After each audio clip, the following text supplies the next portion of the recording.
Voilà, retour de la pause. On va continuer maintenant avec le Mali pour évoquer cette mission de 5 chefs d'État ouest-africains qui étaient à Bamako hier jeudi pour tenter de rapprocher les positions dans la crise qui secoue le Mali après des entretiens avec les contestataires et le président Keïta. Le moins qu'on puisse dire, c'est que cette mission visiblement n'a pas atteint ses objectifs. On va en parler tout de suite, mais on va suivre ce reportage qui résume un peu la mission de la CEDEAO, des 5 chefs d'État. Depuis maintenant 6 semaines, l'opposition malienne est vent debout contre le pouvoir de Bamako.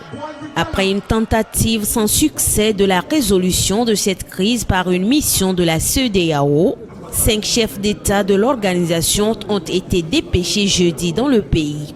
Après une longue journée de tractation pour tenter de convaincre les leaders contestateurs à admettre le plan de sortie de crise proposé par les chefs d'État, aucun résultat positif concret. Lundi, un sommet extraordinaire de la CEDEAO par visioconférence sera consacré à la situation dans le pays.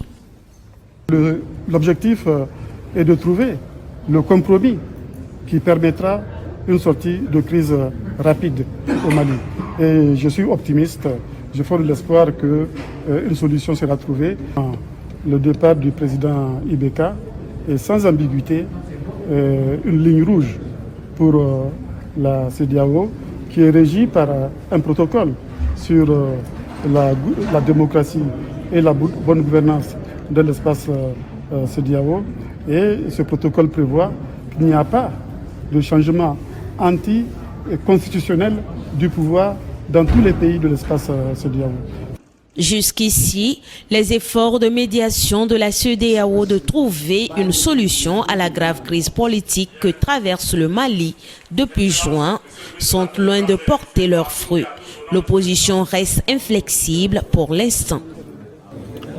Rien n'a bougé pour le moment. On ne nous a rien dit que j'ai pu comprendre. Je voulais vraiment le dire très sincèrement. Je l'ai dit et je le redis. Nous sommes un peuple debout, nous ne sommes pas un peuple soumis ou résigné. Et moi je le dis, je préfère mourir martyr que de mourir traître. Les jeunes gens qui ont perdu leur vie ne l'ont pas perdu pour rien. Et si vraiment ce qu'on nous a dit, c'est à cause de cela qu'ils se sont réunis, je pense que rien n'a été fait pour le moment. Merci. Aujourd'hui, l'imam est resté ferme que la CEDEAO ne nous imposera rien et que le peuple restera debout pour trouver une solution républicaine, démocratique, conformément à la Constitution, mais nous n'allons pas céder au dictat. Merci. Au pouvoir depuis 2013, le président Ibrahim Boubacar Keïta est massivement contesté et fait face depuis juin à la colère de la rue. Dans un climat d'exaspération nourri depuis des années par l'instabilité sécuritaire dans le centre et le nord du pays.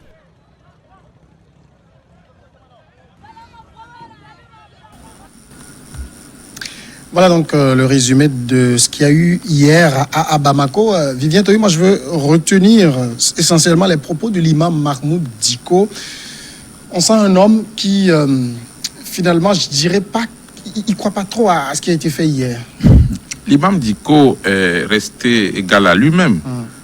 Vous savez, quelqu'un qui a rencontré personnellement Ibeka, le président en exercice, le président actuel du Mali, quoi qu'on dise pour le moment, il a rencontré en personne, ils ont discuté à deux.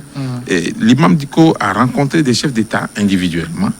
Il a rencontré les négociateurs de la CEDEAO, de l'Union africaine, les ambassadeurs accrédités au Mali, mais il est resté ferme sur sa position. Ça, c'est en fait l'attitude d'un bon leader, puisque il a quand même une mission à mener. Il n'est que à la tête de mouvements de contestataires.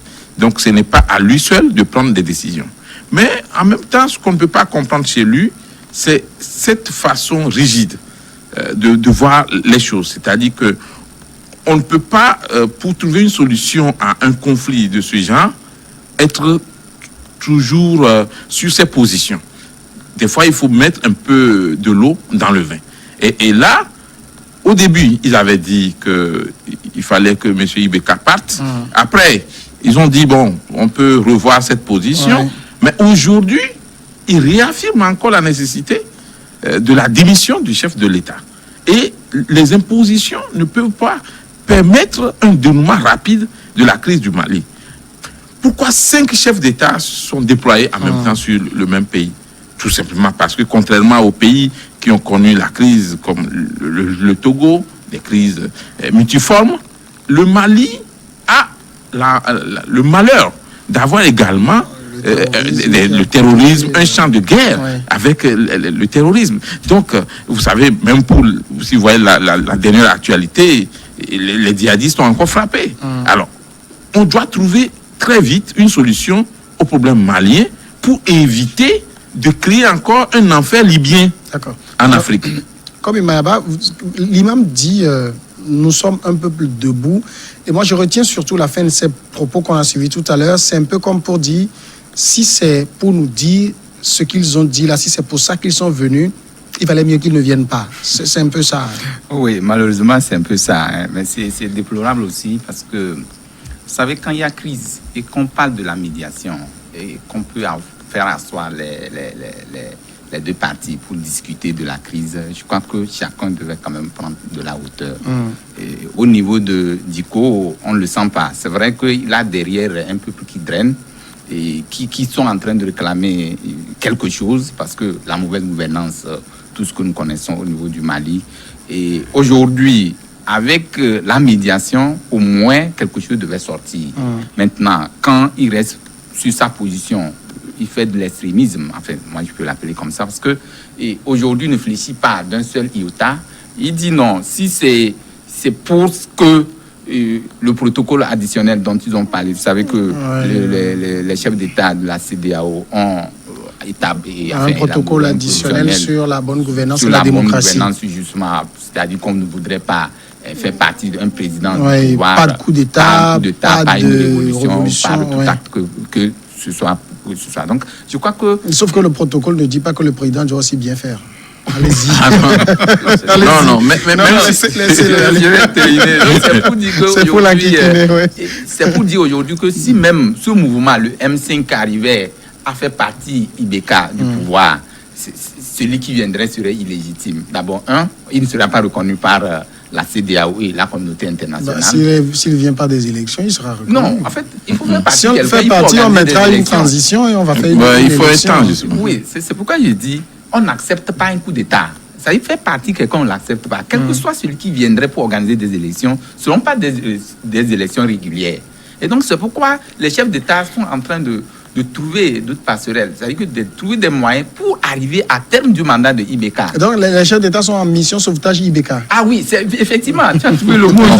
Pas forcément. Hein. Non, c'est vrai. Non, pas forcément. Non, attendez. Ils veulent sauver le Mali. Ils veulent sauver le Mali en premier lieu. En sauvant le fauteuil d'Ibeka en même temps. Faire d'une pierre deux coups. C'est-à-dire qu'aujourd'hui, le Mali se voit en Ibeka. quand même. Oui, bien sûr. Le Mali se voit en Ibeka. Donc aujourd'hui, si on fait partie Ibeka, ça veut dire que c'est tout le Mali qui est parti. Et celui qui viendrait, c'est pour organiser des élections. Et que ce soit des élections organisées dans la transparence, je crois que c'est ce qui, pour éviter le pire, on a vu ce que c'est que la révolution dans les autres pays. Surtout vient s'ajouter encore le terrorisme au niveau du Mali, qui prend maintenant une allure inquiétante. Mais laissez-la savoir si derrière ce M5-là, il n'y a pas les bras forts, enfin, les tentacules des djihadistes derrière. Rien ne le dit ouvertement. Pour le moment, ce n'est pas prouvé. C'est des analyses que nous sommes en train de mettre dans ce sens-là. Vous avez entendu aussi le président nigérien, Mamadou Issoufou, qui dit il y a une ligne rouge. Cette ligne rouge, c'est le départ d'Ibeka. On ne va pas l'accepter. Et ça, c'est clair de leur part. Non, ça c'est très clair et je pense que les partis contestataires aussi ont concédé d'ailleurs même à ce point-là, parce que lorsque vous prenez un peu le protocole de revendicatif, je pense que c'est un point qui ne fait plus tellement objet de priorité dans leurs revendications, etc. Donc je pense qu'ils l'ont compris. Et ça, la CEDEAO, au vu des crises qu'elle a connues ces derniers temps, a beaucoup plus insisté parce que c'était là. Mais ça a permis de dégager l'esprit en power et ça a permis également, d'une part, de pouvoir dégager plus ou moins le président de la Guinée et la crise de l'autre Guinée également. Donc, les chefs d'État ou la CEDEAO est pratiquement intransigeant sur ce point-là. Et il est prêt à pouvoir déployer même une armée là-bas pour quand même conserver d'abord les institutions de la République et faire en sorte que Ibeka puisse donc arriver à terme de son mandat. Et ça, je pense que les partis contestateurs devaient normalement un peu apprendre de ces crises multiformes que nous avons dans la sous-région pour éviter que aujourd'hui la main tendue de la CEDEAO, l'ouverture d'un même institutionnel que tente de donner Ibeka pour qu'il puisse quand même saisir cette ouverture-là très tôt, sans quoi, à l'avenir, il risque quand même d'être pris en étau. Et si la CEDEAO sort la théorie lourde, je pense qu'ils ne résisteront pas. Parce qu'on sera obligé de pouvoir donc les contenir, les manifestations vont être la dictature. Mais ce qui est important, moi je pense qu'aujourd'hui, depuis hier, moi, j'étais carrément en contact avec certains confrères du Mali, c'est qu'on a constaté que la CEDEAO carrément était venue avec, disons, un agenda déjà bien tracé. Parce que en fait, les chefs d'État sont venus encore rééditer ce que Goodluck était à faire. De toute façon, ils ne pouvaient pas le contredire. Non, ils pouvaient, parce que moi j'estime, parce que lorsque vous avez envoyé une première mission, deuxième mission qui a échoué, et troisième mission, je pense qu'il faudrait quand même évoluer. Donc revoir un peu la propagande. Mais le fondamental est là. Donc ce qui n'a pas été fait. Et là, je pense qu'on fait du surplace. Pourquoi les chefs d'État sont donc arrivés? Non, ici ça a évolué. Ici ça a évolué. Dans le fond, ici, si on doit, comme vous le dites, revoir un peu la copie des... Qu'est-ce qu'on offre encore? Parce que ce qu'ils ont proposé, gouvernement d'union, 50% pour les Ibeka, 30% pour la coalition de contestation et 20% pour l'opposition. La Cour constitutionnelle qu'on dissout, on met en place une nouvelle qui revient sur les résultats des législatives. Qu'est-ce qu'on peut encore donner de plus? Non, il y a les 31 députés. Le cas là, aujourd'hui... C'est ce que la nouvelle Cour constitutionnelle va régler. Non, eux, ils disent sur ce point, en fait, ce que l'autorité ou carrément Ibeka ou le gouvernement essaie de faire, de retourner quand même aux élections.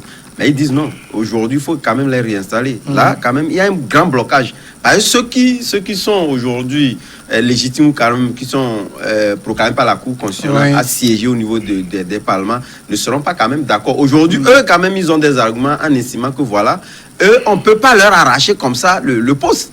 Quand même qu'il y a quand même des passerelles qui prouvent réellement que ceux qui ont été recalés ont plus ou moins la chance de pouvoir revenir. Donc il y a quand même un blocage. Sur ces aspects, il n'y a rien à bouger. Et encore d'autres aspects. Donc je pense que la CEDEAO devait carrément remettre carrément le dialogue sur table et pour avec les chefs d'État recomprendre réellement. On ne va pas venir quand même féoder sur ce que Goodluck a fait et pouvoir forcer la main, disons, aux contestateurs de vouloir accepter. Là, je pense que c'est du surplace et c'est tout à fait naturel, normal que les gens acceptent. On est clairement dans un blocage là.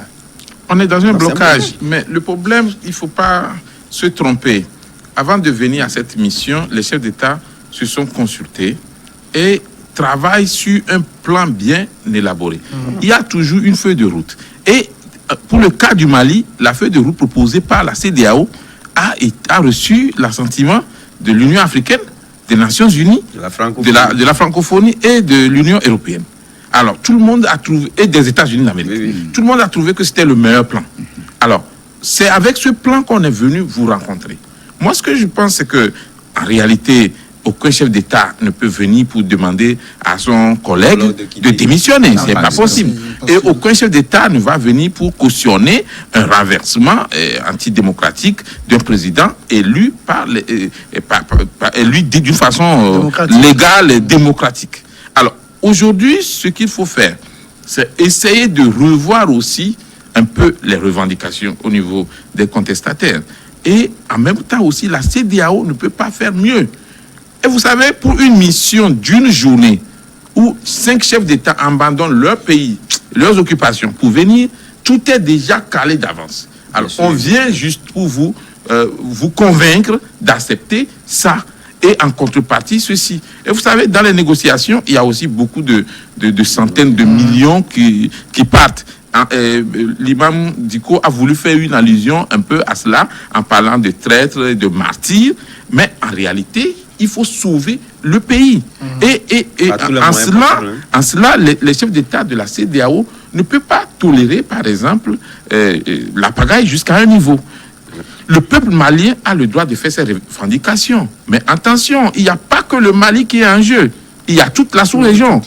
Alors, si on laisse le Mali s'enflammer, c'est toute la sous-région qui va en payer les prix, comme on paie les prix pour la Libye aujourd'hui. Et les chefs d'État ont été plus que clairs. Si quelqu'un d'autre prenait la place d'Ibeka aujourd'hui, il a besoin d'avoir le soutien de la CEDEAO pour gouverner.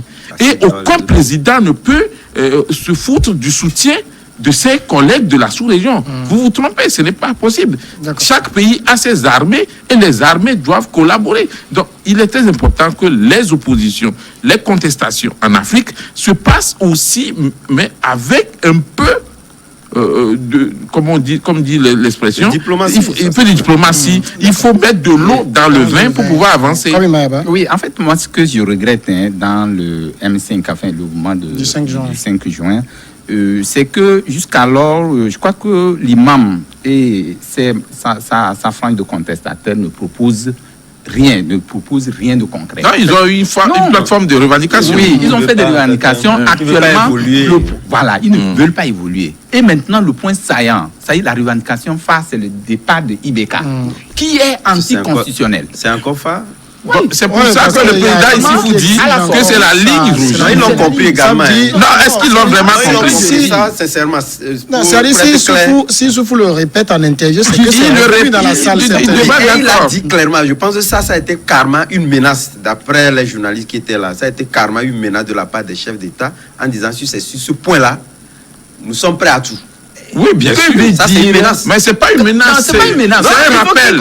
C'est un rappel. De ma logique. En fait, c'est ce que je dis. Actuellement, avec la déclaration de Diko, il dit, si c'est pour ce que les 5 chefs d'État de la CEDEAO sont venus faire, c'est qu'ils sont venus pour rien faire.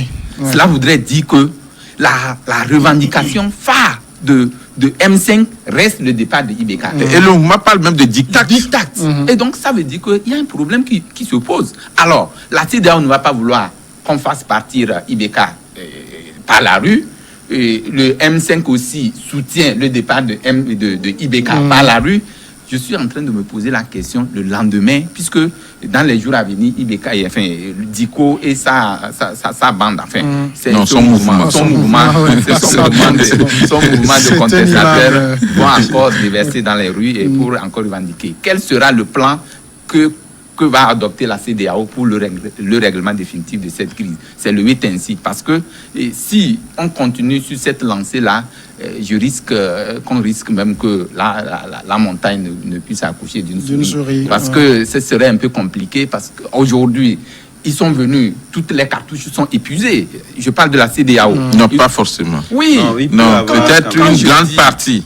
Parce que là où il y a problème, c'est que le mouvement veut carrément diriger le pays. Oui. Parce que quand on dit que... Il ne peut pas diriger le pays. Je propose juste d'aller à la pause parce que c'est le même sujet sur lequel on va revenir, mais en lien avec le Togo. À tout de suite.